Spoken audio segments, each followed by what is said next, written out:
benéficas propiedades del consumo inteligente del vino sobre numerosos aspectos de la salud humana, las cuales constituyen un atractivo añadido a este producto cuya principal consecuencia, aparte de los propios efectos saludables señalados, es, a mi juicio,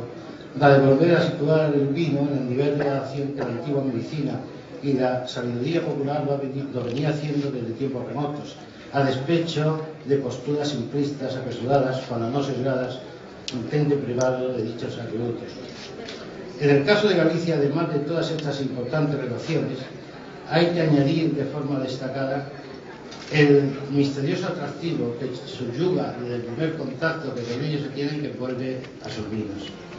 En Galicia, como en ninguna otra parte, se puede sentir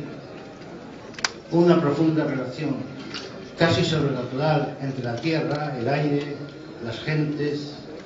y el vino elaborado en cada zona, que viene a convertir a estos vinos en algo así como su mágico espíritu. Por todo esto, aquí en Galicia, más que en ninguna otra parte,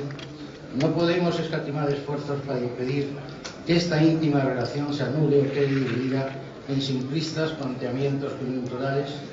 en el convencimiento, además, de que el éxito material, sectorial y personal duradero de la actividad,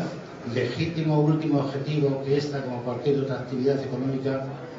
ha de ser fruto de afinidad a estos planteamientos que permitan poner a disposición del consumidor inteligente productos de alta calidad, poseedores de un carácter irrepetible.